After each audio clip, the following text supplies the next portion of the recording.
नमस्कार, मैं आर्यन श्रीवास्तव आज आप सबका परिचय नोएडा के एक प्रतिष्ठित पत्रकार, साहित्यकार और अनेक संस्थाओं को दिशा निर्देश देने वाले व्यक्तित्व साहित्य कुमार चंचल साधक जी से करवाता हूँ। साधक जी नमस्कार। नमस्कार। साधक जी, आप भारत सरकार में राजपत्रित अधिकारी थे। जी। ऐसी क्या परिस्थितियाँ आईं कि आपने इतने महत्वपूर्ण पद को छोड़कर एक साहित्य के इस दलदल में कहना चाहता हूँ कि साहित्य के इस दलदल में आपने छलांग लगाई और क्या था आपको जो वहाँ से यहाँ खींच लाया? देखिए श्रीवास्तव जी, प्रश्न बड़ा गंभीर है और इसमें आपने एक ही प्रश्न में 2 प्रश्न किए हैं। एक तो आपने कहा कि ऐसा क्या कारण था कि इतने महत्वपूर्ण पद को छोड़कर मैं साहित्य के फिर आपका दूसरा प्रश्न इसी में से निकल कर आता है कि दलदल में। दल तो राजनीति को तो दलदल कहा जाता है, लेकिन आपने इसमें दलदल कहा है, शायद आप कहीं भुक्तभोगी हैं, मैं समझ सकता हूँ उस चीज़ को और कहीं हद तक आप ठीक भी कह रहे हैं, क्योंकि जो आज का माहौल है, कोरोना के बाद का मैं जो पीरियड बता रहा हूँ, उसमें साहित्य में अब वाक़ई दलदल, गंदगी, कीचड़ आ गई है। इसलिए आपकी बात का मैं पूर्णतः समर्थन भी करता हूँ। आपने सोचकर बोला है, माँ शारदे ने आपसे बुलवाया है। तो अब आता हूँ उसी मुद्दे पर कि आपने कहा कि इतना महत्वपूर्ण पद छोड़कर क्यों ऐसा किया? महत्वपूर्ण पद मुझे मेरी कुछ महत्वपूर्ण जो मेरी महत्वाकांक्षाएँ हैं और जो सकारात्मक महत्वाकांक्षाएँ, ये भी कहूँगा मैं। महत्वाकांक्षाएँ तो बहुत होती हैं और आशा तृष्णा व्यक्ति की कभी नहीं मरती, ऐसा जी, भी है। बिल्कुल। लेकिन मैं आशा तृष्णा की खोज में नहीं हूँ। मैं उस 11वीं दिशा की खोज में हूँ। 10 दिशाएँ होती हैं, 4 सब जानते हैं, 4 के बीच में 4 कोण होते हैं, ऊपर और नीचे, आसमान और धरती। लेकिन मैं उस 11वीं दिशा के लिए बेचैन हूँ, क्योंकि ऐसा कुछ करने का मन है, जो हो रहा है, वो एक आम बात है। पता नहीं लोग साहित्यिक गतिविधियों में क्या सोच कर आ रहे हैं, बहुत अच्छे-अच्छे साहित्यकार हैं। पुराने साहित्यकार तो अब उतने नहीं हैं, लेकिन कुछ हैं, बहुत अच्छे हैं। मैं कुँवर बेचैन जी का शिष्य रहा हूँ, आदरणीय मेरे परम गुरु बस क्या कहूँ उनके बारे में जितना भी कहा जाए कम है। और सानिध्य मुझे बहुत आपको कहूँगा कि मंच का जो साथ मिला है कम से कम 1 दर्जन मंच मुझे अशोक चकधर जी के साथ साझा करने के लिए। तो 3 मंच मुझे पद्मश्री अपने साथी उनके सुरेंद्र शर्मा जी के साथ, पद्मश्री अशोक चकधर जी के साथ तो 1 दर्जन से ज़्यादा हो गए और मधुमोनी उपाध्याय जी के साथ और अंजुम रहबर जी के साथ और भारत सरकार से 2004 में हम सबको जो सम्मान मिला था, वो सभी अखबारों की सुर्खियाँ बना, 50,000 का नगद अवार्ड मिला। लेकिन मैं उस पैसे के मकसद से मैं आपको इसलिए बताना चाह रहा हूँ, उस पैसे के मकसद से नहीं आया कि मुझे 2004 में 50,000 की नकद राशि जी, भारत सरकार ने दी। नहीं, नहीं, वो हमेशा नहीं मिला करती है। मैं लक्ष्मी से ज़्यादा मेरा जो फ़ोकस होता है वो होता है माँ शारदे की आराधना। और अगर हम साहित्य की साधना करेंगे, बिल्कुल निष्पक्ष, निस्वार्थ भाव से साहित्य की साधना करेंगे, तो ये मैं लिख कर देता हूँ आपको कि अपने आप स्वतः ही माँ का आशीर्वाद इतना मिलता है कि हो सकता है कि लोगों के पास लक्ष्मी आ रही है, हुँ, लेकिन लोग कुछ प्रपंच जो कर रहे हैं, वो प्रपंच मुझसे नहीं होता।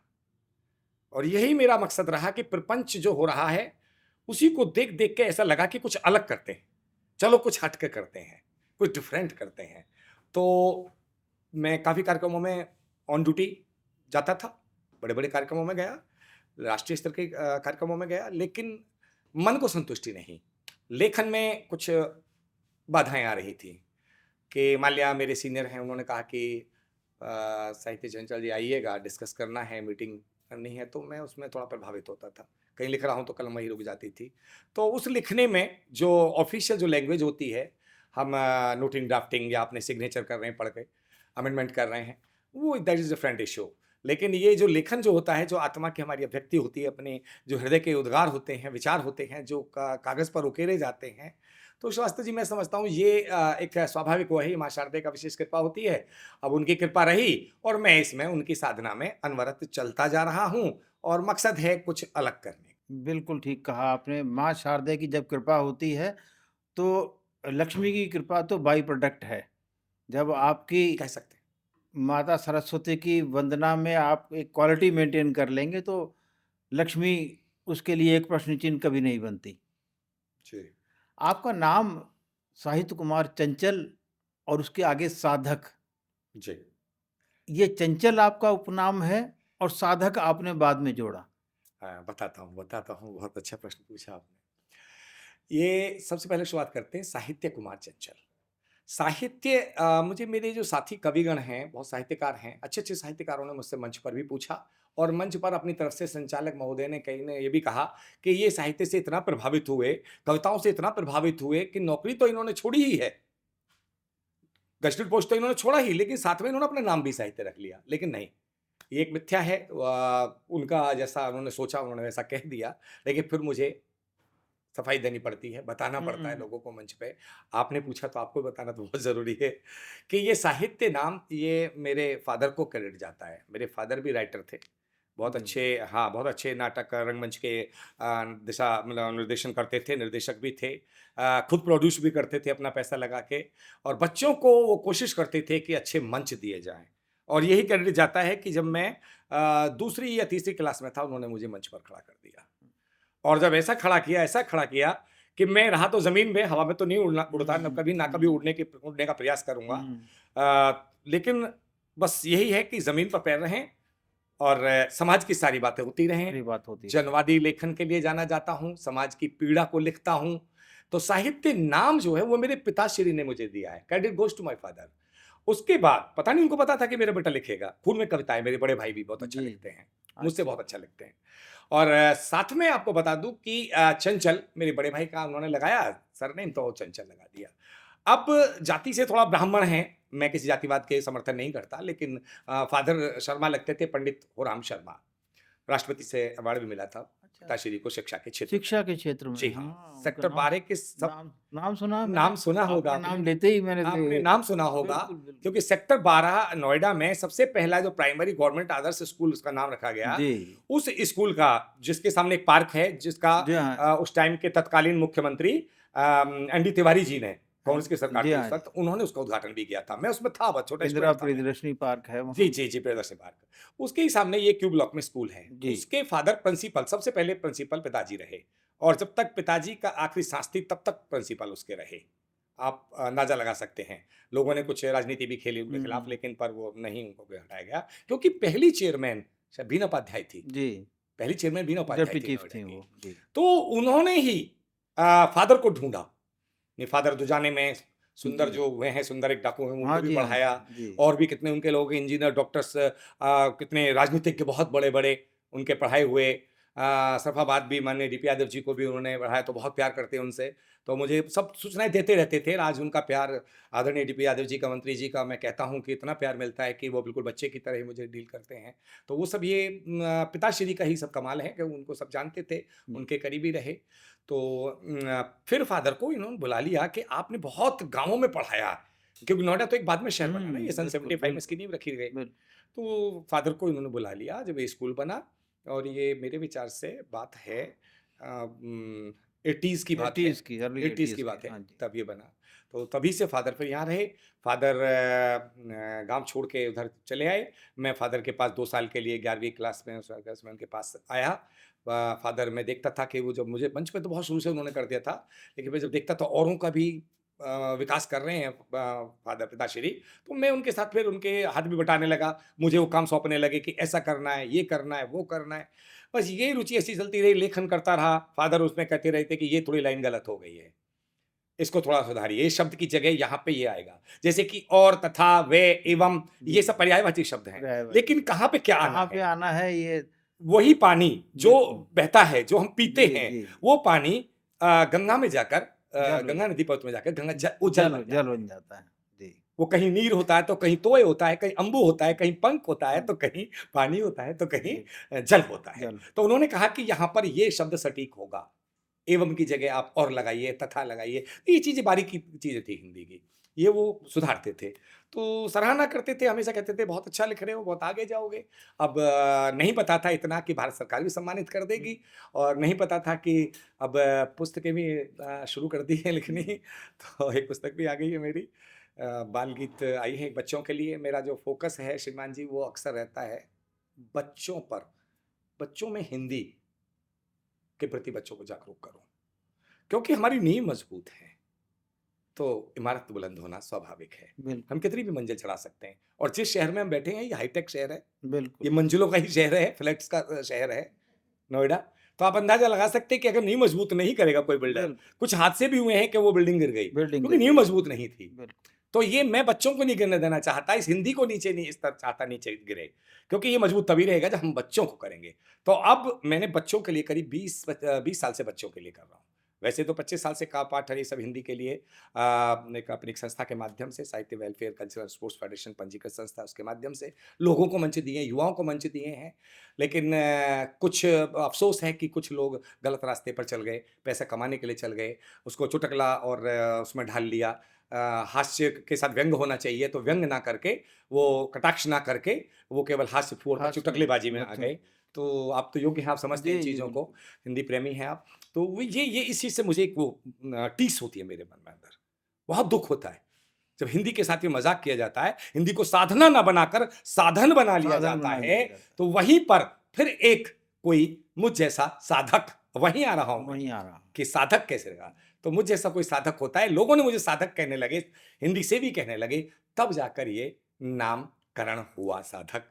और देश की बहुत बुलंद आवाज़ भी कुछ लोगों ने बोला कि आप बहुत अच्छा बोलते हैं, मैंने कभी नहीं। जब देखा कि सैकड़ों लोग बोलने लगे, तब फिर ये नाम लगने लगा। तो लोगों के दिए हुए नाम हैं, पिताश्री का साहित्य, लोगों का दिया हुआ साधक और बुलंद आवाज़, बस यही है मेरी उपलब्धियाँ, जो अगर आप हैं तो बाकी आप जैसा आप और पूछ सकते हैं, जो भी कहना पूछना देखिए, चाहें। माता-पिता की वसीयत और उनकी संपत्ति की जो जी, वारिसाना हक होता है, बच्चे लोग संपत्ति की तरफ बहुत ध्यान रखते हैं। जी, आपने उनके उन गुणों का को अपनाया है, जी, उनके जो स्वाभाविक गुणों को अपनाकर उनकी कला को सीखा, आपने लिखना पढ़ना सीखा जी, और सबसे बड़ी बात है आपकी विचारधारा उसी उन्हीं के अनुरूप बच्चों के भविष्य से साथ जुड़ी।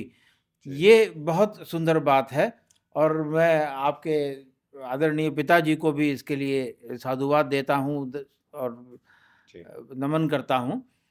और आपने एक शब्दावली न्यूज़ जी, चैनल चला रहे हैं आप उसका। जी, जी, जी। हुँ। तो ये सिर्फ़ न्यूज़ चैनल है तो नहीं? बिल्कुल आपने सही पूछा। लोग कहते हैं कि देखिए पत्रकारिता भी मेरा बहुत शुरू से शौक रहा है। जी। 93 में मैं स्टूडेंट लाइफ़ में ही पत्रकार एक मारवा स्टूडियो है हुँ। अनिल कपूर जी के बहनोई संदीप जी, मारवा जी, जी। संदीप मारवाड़। उनका स्टूडियो है एएएफटी। जी, वहाँ से मैंने कोर्स भी किया, पहला बैचमेट हूँ मैं जी, और संदीप मारवा जी आज पर्सनली मुझे इसलिए जानते हैं। पहले बैच से था। जब ये कोर्स ₹10,000 का होता था, अब तो कई लाख रुपए का है। जी। तो मैंने वहाँ एक्टिंग का हालाँकि एक्टिंग सिखाई नहीं जाती है, एक्टिंग खुद होती है। मेरे खुद फादर ने होती मुझे है। एक्टिंग सिखाई, मेरे जी, डायरेक्टर तो मेरे पिताश्री रहे। जी, हर क्षेत्र के मेरे गुरु भी रहे, मेरे डायरेक्टर भी रहे, पिता तो रहे थे ही। तो लेकिन मारवा जी के यहाँ हम गए, एक जिज्ञासा सी उठी कि देखते हैं क्या है। तो ठीक है, अच्छा दिशा-निर्देशन वहाँ से मिला हमें, तो मैं उसमें विस्तार में ज़्यादा नहीं जाना चाहूँगा। तो वहाँ अनिल कपूर जी भी आए थे, उनसे मेरी मुलाकात हुई। मैं लेखन तो करता ही था, एक मैंने कविता लिखी उनके लिए। तो हमारे कुछ पत्रकार बंधुओं ने लिखा कि भाई इन्होंने अछूत अलंकार का प्रयोग करते हुए इसको बहुत बड़ा बना दिया, महानायक हाइलाइट बना दिया महामानव बना कर दिया। अनिल कपूर को। जी। तो तब तक तो शायद इनकी नायक फ़िल्म भी नहीं आई थी। तो वो आए थे उस वक़्त जब ये एक मूवी थी मेरे पास आज भी उनका फ़ोटो पड़ा हुआ है। ये थी रूप की रानी चोरों का राजा। अच्छा, ये तब की बातें हैं, आप लगा जी, लीजिए कब वो आई थी मूवी। तो श्रीदेवी के साथ थी। श्रीदेवी के साथ। हुँ। तो ये जब आई थी उसमें तो हमारा हौसला अफ़ज़ाई करने के लिए मारवा साहब ने उनको बुलवाया था। भाई मारवा साहब के तो साले साहब हैं। आए, रीना जी भी आई थी उनकी मारवा जी की सिस्टर। तो ये सब उन्होंने भी मुझे हाथ मिलाकर विशेष रूप से कहा, मुझे बॉम्बे आने के लिए भी बोला कि आप आइएगा क्योंकि मैंने उनको एक कविता पेश की थी। तो कहते हैं ना कवि का जो कीड़ा है ना अंदर जो लेखन का, जी, वो कहीं न कहीं तो उभर के आएगा। कहीं न कहीं गए तो एक्टिंग कोर्स सीखने, लेकिन वो कविता जो है वो उछाल मार रही थी। तो उनके लिए कविता लिख के ले गए क्योंकि हमें कुछ दिन पहले पता चल गया था कि अनिल कपूर जी, जी आ रहे आ हैं, रहे हैं। आपसे हम लोगों से मिलने के लिए। तो मैंने वहाँ पे उनके लिए भी एक कविता पेश कर दी और मैंने सुनाई। मैंने माला उनके गले में डाली, लोगों ने एक-एक गुलाब का फूल दिया, मैंने माला डाली, शीशे में मंडित कराकर मैंने उसको उनको दिया और उन्होंने फिर पढ़वाई फिर हॉल में बैठ के फिर उसमें पढ़वाई नीचे मारवा जी ने वो। फिर उन्होंने अनिल कपूर जी ने मुझे बॉम्बे आने का कहा। अब बॉम्बे जाने का कोई ऐसा पता नहीं क्या लिखा नहीं था किस्मत में, कहते हैं कि जो लिखा होता वही होता है। पत्ता तो ऊपर वाले के हाँ बिना जी, नहीं वो तो है, नहीं हिलता। सही लेकिन बात। आप आप बॉम्बे जाते तो आपकी आवाज़ आपको बहुत सपोर्ट करती। श्रीमान जी क्या कर एक्टर्स को सकते हो? बात करने के लिए जिस दमखम भरी आवाज़ की ज़रूरत होती है, ईश्वर ने आपको उससे नवाज़ा है। जी, बहुत-बहुत धन्यवाद। चलिए, आपने जो है ये अपने वक्तव्य पेश किए हैं, नहीं उसके लिए मैं ये आभारी हूँ। ये तो लेकिन बातचीत से ही पता चलता है कि आप जो चीज़ का प्रेज़ेंटेशन आप करेंगे, कविता हो, काव्य हो या कोई भी छंद हो, आप उसको बहुत प्रभावशाली तरीके से प्रस्तुत करेंगे। मैं उसी कड़ी में तो आपको बता देता हूँ, बात पूरी कर देता हूँ क्योंकि कि फिर उसके बाद जैसे भी था चलिए कोर्स-वोर्स किया, सब किया तो उन्होंने वहाँ पे एक पेपर का उद्घाटन हुआ। उत्कल संसार टाइम्स, जी, साप्ताहिक पेपर था जी। और वो उससे कोई दूरदर्शन के एक वो भी जुड़े हुए थे सरदार जी भी। और ये कोई दास करके थे, नाम भूल रहा हूँ पूरा मैं, दास थे, वो जो उसके मालिक थे। दोनों ने मिलके पता नहीं मुझे कहाँ कैसे चुन लिया, कहा कि हमें कुछ लोगों की ज़रूरत पड़ेगी और मुझ पे पता नहीं उन्होंने मारवा जी ने बोला, उनको हुँ, पता नहीं क्या था या मेरी कुछ हुँ, वाक्शैली पे कुछ बोला। तो उन्होंने मुझे कहा कि आप जुड़िए, मैं उनसे जुड़ गया। मैं इंटरव्यू लाता था। आप यकीन नहीं करेंगे, स्टूडेंट लाइफ़ में मैं एक ऐसा पत्रकार हूँ कि आज धुरंधर पत्रकारों को भी शायद मौका नहीं मिलता है। किस चीज़ का? आप यकीन नहीं करेंगे, लेकिन आपको करना होगा कि वीपी सिंह की सरकार थी। हुँ। मैं स्टूडेंट था उस वक़्त और उसी वक़्त मैं पत्रकारिता में जुड़ गया और वीपी सिंह की सरकार में जो थे अपने लोकसभा स्पीकर रवि रॉय थे। रवि रवि रॉय थे श्रीमान। रवि रॉय जी के घर जाके मैंने इंटरव्यू लिया है। हम 6-7 पत्रकार गए थे और बड़े पेपर्स के भी थे, लेकिन हमारा तो एक छोटा-सा वीकली पेपर हुँ, था।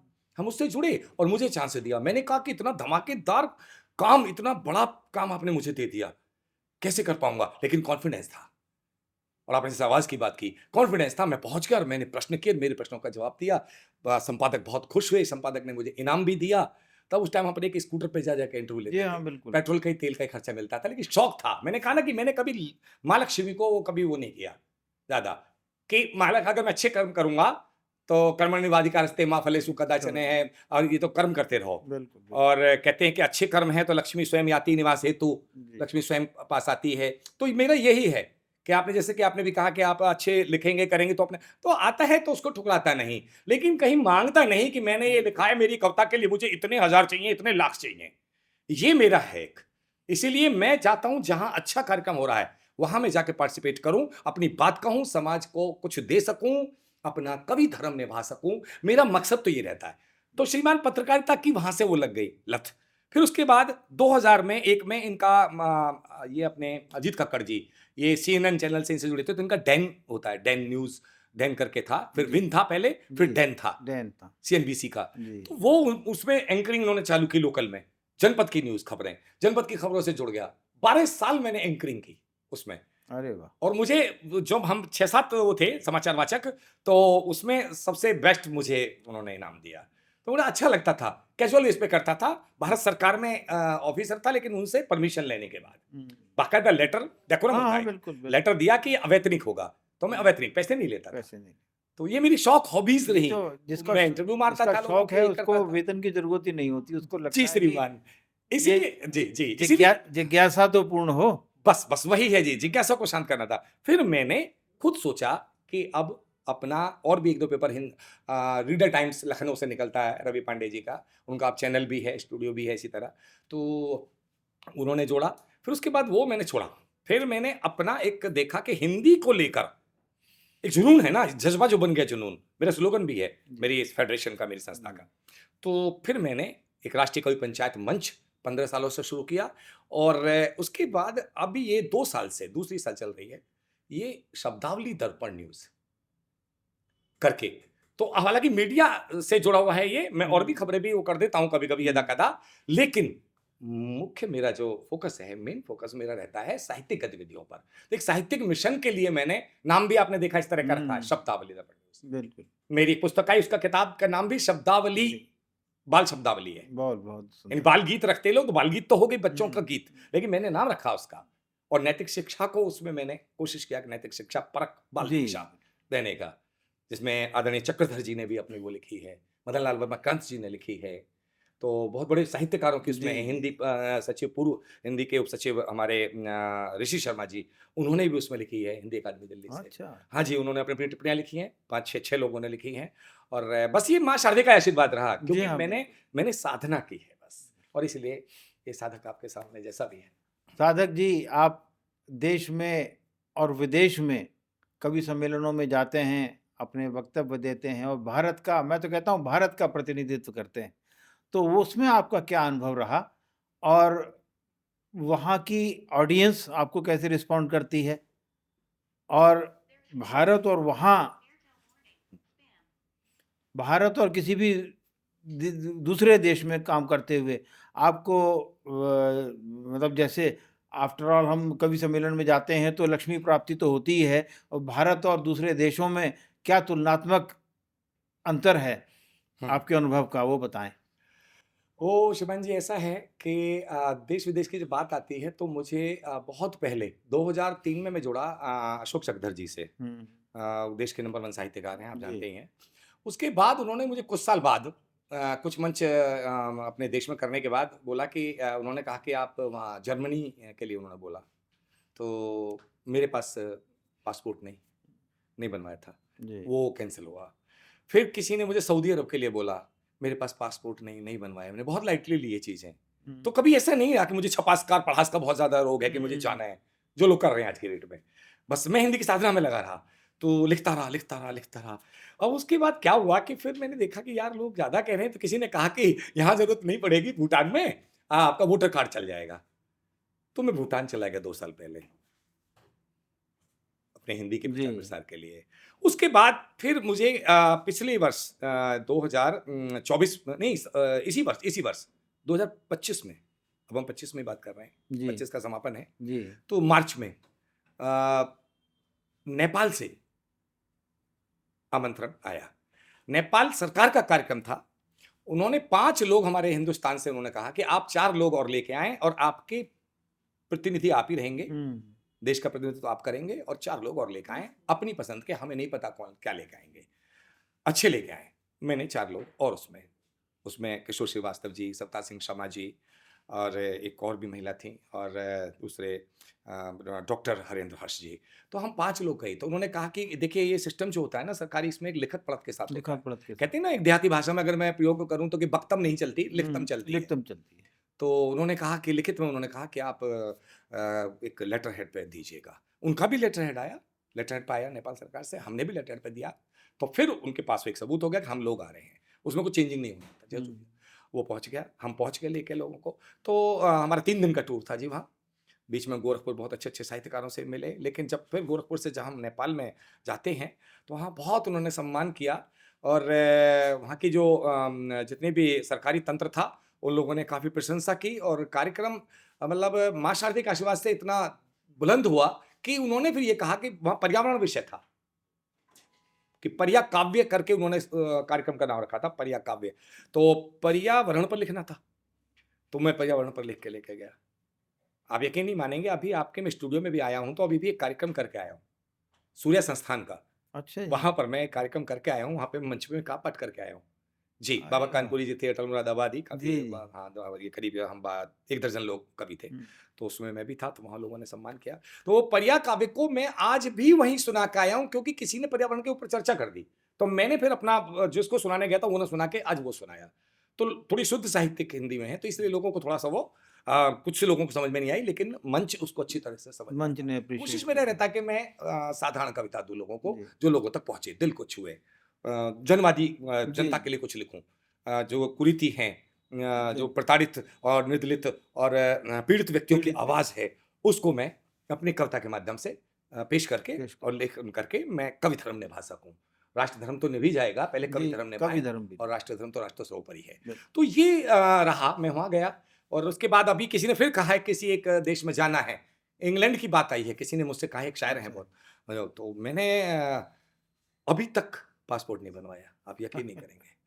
नहीं, पासपोर्ट तो बनवा ही लीजिए, जो अब रास्ता बनेगा तो नहीं, बिल्कुल आप उसमें बिल्कुल सही कह रहे हैं। बिल्कुल। लेकिन लापरवाही इतनी हो रही है कि भागदौड़ इतनी हो रही है कि मैं सोचता हूँ कि इसके लिए जाना पड़ेगा, चक्कर काटना पड़ेगा या कुछ होगा। अरे देख लो, बन जाएगा। मैं अपना यहीं खुश हूँ। उसके लिए किसी तो को ज़िम्मेदारी दे दीजिए 2 देशों बनवाने में की। चला गया मैं, 2 देशों में नेपाल में प्रतिनिधित्व भी करके आया था।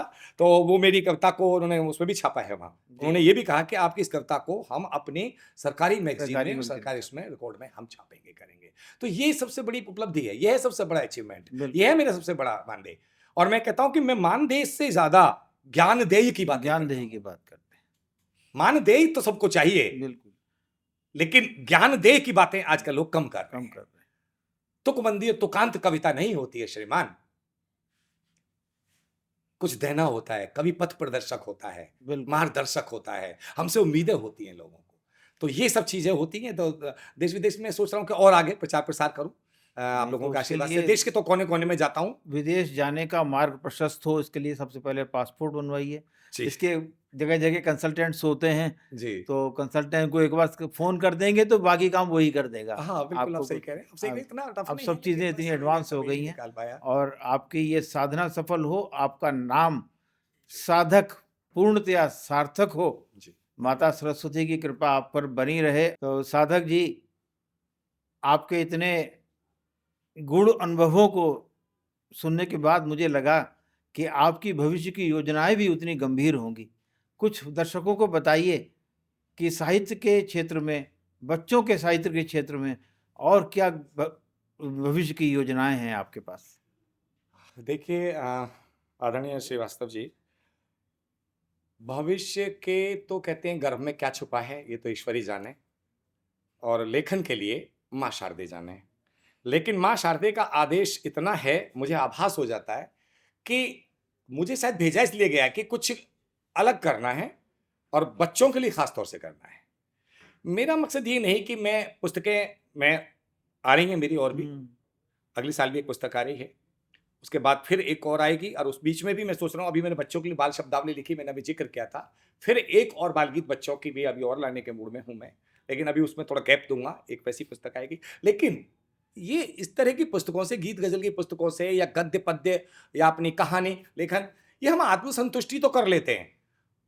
आप लोग मीडिया वाले या कोई भी समाज के लोग या हमारे सब कह देंगे अरे उसने इतनी पुस्तकें लिखी हैं। अब आप तो फेमस होने के लिए आप देख रहे हैं कि फेसबुक है, खुद सेल्फी मारिए, खुद अपने आप को चमकाइए। मैं अखबारों से और आज भी मीडिया से जमीन से जुड़ा हूं। सोशल मीडिया कितना भी आगे आ जाए, कुछ हो जाए, ये तो अपने मुंह में मिट्ठू बनना होता है। बिल्कुल। लेकिन जब तक आपको ये अखबार, समाचार, पत्रकार और आपके संपादक बंधुवर नहीं जानते हैं, नहीं आपको आपसे रूबरू होते हैं, जब तक आपकी गहराई वो नहीं जानते हैं, तो आपकी कोई न्यूज़ वैल्यू नहीं है। न्यूज़ वैल्यू हम तो कुछ भी कह सकते हैं, हमने ये किया वो किया, नहीं। तो मेरा जो मकसद है वो आपने कहा कि इसका आखिर लेखन का मेरा क्या है भविष्य के लिए। भविष्य में सबसे पहला तो यही है कि भविष्य की जितनी भी कुरीतियां हैं, मैंने पहले भी कहा, उन पर प्रहार करूं। सरकार की जो कमियां हैं उन पर प्रहार करता रहता हूं मैं इसी तरह की। और मैं ऐसे ही मंचों पर जो जिस कुछ सरकारी मंच भी होते हैं ना, सरकारी मंचों पर सरकार के खिलाफ पढ़ देता हूं। आप यकीन नहीं करेंगे, मैं सरकार के खिलाफ सरकारी मंचों पर पढ़ देता हूं, और इस बात के लिए जाना जाता हूं। और कई जगह मैं एक ऐसे मंचों से कट भी जाता हूं, और जो अच्छे लोग हैं वो मुझे दोबारा भी बुलाते हैं, कहते हैं कि ये बंदा सच बोल रहा है, ये बंदा सच बोल रहा है। तो सच की कीमत कम है, लेकिन सच सच ही होता है। तो मेरा भविष्य में यही इरादा है कि सत्य पर आधारित मेरा लेखन चलता रहे, चाहे वो गद्य में हो, चाहे पद्य में हो, चाहे मैं कहानी लिखूं, चाहे मैं निबंध लिखूं, चाहे उपन्यास लिखूं, लेकिन लिखूं तो बिंदास लिखूं। ये है मेरा मकसद, कि ताकि उसमें लोग कभी निकालने वाले निकालते रहें, लेकिन मेरी आत्मा से खुद, मैं अपना खुद एम्पायर हूं। जब आप देखते हैं, क्रिकेट देखते हैं, कोई भी मैच देखते हैं, जब बंदा आउट होता है, फाउल होता है, उसको स्वयं को पता होता है कि मैं आउट हूं, वो हठधर्मिता के कारण वो जाता नहीं है, एम्पायर का फैसला देखता है। आजकल तो थर्ड एम्पायर भी बता रहे हैं, बिल्कुल, जो कि उसको पता होता है। तो हमें पता होता है, हर लेखक को पता होता है कि हम यहां गलत कर रहे हैं, लेकिन गलत करके भी गलत करते रहे तो अलग बात है। मैं यही चाहता हूं कि मैं खुद ही अपना एम्पायर रहूं, खुद अपने आप को टोकूं, मुझे लगे गलत हूं तो मैं खुद उस चीज को फिर खुद उसको डिलीट करूं, खुद अच्छा लिखूं, खुद करेक्शन करूं, और कितना अच्छा और लिखूं, फिर और अच्छा लिखूं, लिखता रहूं। बस मां शारदे का आशीर्वाद चाहिए मुझे बस, और वो मिला है, वो मुझे हमेशा मिला है। हंस वाहिनी का, वीणा वाहिनी का मुझे हमेशा आशीर्वाद मिला है, विशेष मिला है। मैं आयोजन भी करता हूं श्रीमान, आए दिन आयोजन भी करता हूं, मैं संयोजन भी करता हूं, एंकरिंग भी करता हूं, और कवि सम्मेलनों में तो जाता ही हूं, जैसा मैंने आपको बताया। तो मेरा मकसद ये है कि बस हिंदी का प्रचार प्रसार, भविष्य में हिंदी का प्रचार प्रसार बड़े स्तर पर हो। जो कमियां रह गई हैं, जो कवि केवल आत्मिक सुख में जी रहे हैं, प्रपंच भी चल रहा है, नहीं नहीं, उससे दूर हटके बस साधना के साथ चलता रहूं, करता रहूं अनवरत। काव्य धारा ये और लेखन की कलम, खाली काव्य धारा नहीं, गद्य पद्य सब, ये लेखन की जो धारा है ये ऐसे ही चलती रहे, ऐसे ही चलती रहे, और आप लोगों से मुलाकात होती रहे, और आप लोगों का प्यार इस तरह से मिलता रहे, क्योंकि आप लोगों का प्यार हम लोगों को, हम कवि लोगों को, लेखक लोगों को एक प्रोत्साहन के साथ साथ एक हमें अपने आप में जिंदा रखता है। जी, बिल्कुल। हमें एक ऊर्जा का प्रवाह, ऊर्जा का संचार होता है, और कोई बात नहीं है। खाली तो फेमस होने के लिए तो फिर मैं फिर वही कहूँगा, सेल्फी मारिएगा, वो बिल्कुल। चमकाइएगा, कहिएगा मैंने ये प्रोग्राम अटेंड किया, मैंने ये किया, मैंने वो किया। देश के लिए क्या किया, इस समाज के लिए क्या किया, इस जनता के लिए क्या किया, अपने लिए किया या दूसरों के लिए किया। तो दूसरों के लिए लेखन ये चले, कलम चले। कलम जो है वो कभी बिके ना, बिल्कुल। कलम मेरी दिखे, कभी बिके ना, मेरा हमेशा ये प्रयास रहा है।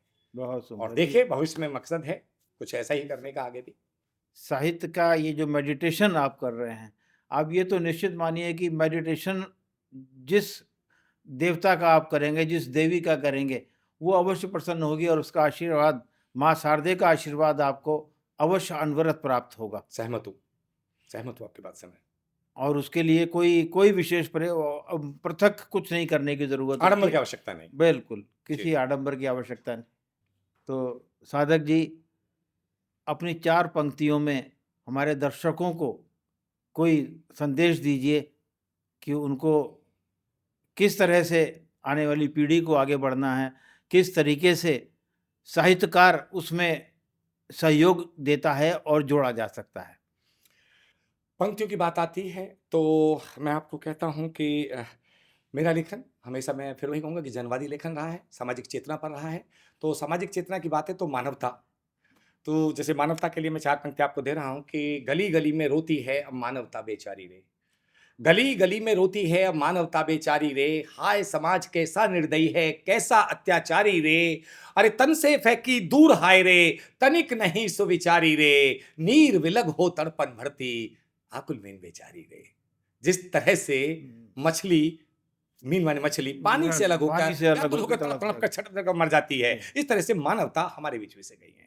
इसलिए मैं हमेशा कहता हूँ कि मानवता, इसलिए मेरा एक विशेष विषय है ये। जी, इसमें मैंने बहुत कुछ लिखा है, लेकिन आपको मैंने फिलहाल, जी। क्योंकि ज़्यादा लंबा हो जाएगा, तो मैंने सोचा कि 4 पंक्तियाँ इसमें मैं सुना दूँ कि गली-गली में रोती है मानवता मानवता बेचारी रे। तो बेचारी। वही हो रहा है। तो साथ में आप थोड़ा सुख की चाहत के आप बात में मैं 2 पंक्तियाँ और कह देता जी। हूँ चलते-चलते, कि सुख की चाहत एक सुख विषय ऐसा है कि जो सबको चाहिए। आपको भी चाहिए, हमें भी चाहिए, सबको चाहिए। लेकिन सुख की एक, कहते हैं ना, संतोष धन सबसे बड़ा होता है। तो आप संतुष्टि असंतुष्टि कीजिए, देखिए आप संतुष्टि रखिएगा तो सुख मिलेगा। और हम भागते रहेंगे तो वो चीज कभी मिल भी नहीं पाती है, नहीं मिली तो दुखी हो जाएंगे। तो दुखी नहीं होना है, हमें अच्छे कर्म करना है। उसके देखिएगा एक संदेश छोटा सा, कि सुख कहीं बिकता नहीं, वह प्रेम का निथार है। मीठा। सुख कहीं बिकता नहीं, वह प्रेम का निथार है। दुख जिसको जो मिला अविवेक का प्रहार है। अज्ञानता की चोट है जी, वो। बिल्कुल। तो सुख कहीं बिकता नहीं, वह प्रेम का निथार है। दुख जिसको जो मिला अविवेक का प्रहार है। अरे सत्कर्म में मन रत रहे तो हर घड़ी त्योहार है। सुख कहीं बिकता नहीं, वह प्रेम प्रेम का का निथार निथार है। है। बहुत सुंदर। और बहुत सुंदर पंक्तियों से आपने अपने इस जीवन के निचोड़ को प्रस्तुत किया। पीएनआई न्यूज़ ग्रुप की तरफ से आपको इस साधना की सफलता के लिए, आप अनवरत इस साधना में लीन रहें और निरंतर माता शारदा का आपको आशीर्वाद प्राप्त होता रहे। इन शुभकामनाओं के साथ आपका कोटि-कोटि धन्यवाद। नमस्कार। नमस्कार। जय जय शारदे माँ। जय जय जय शारदे। शारदे।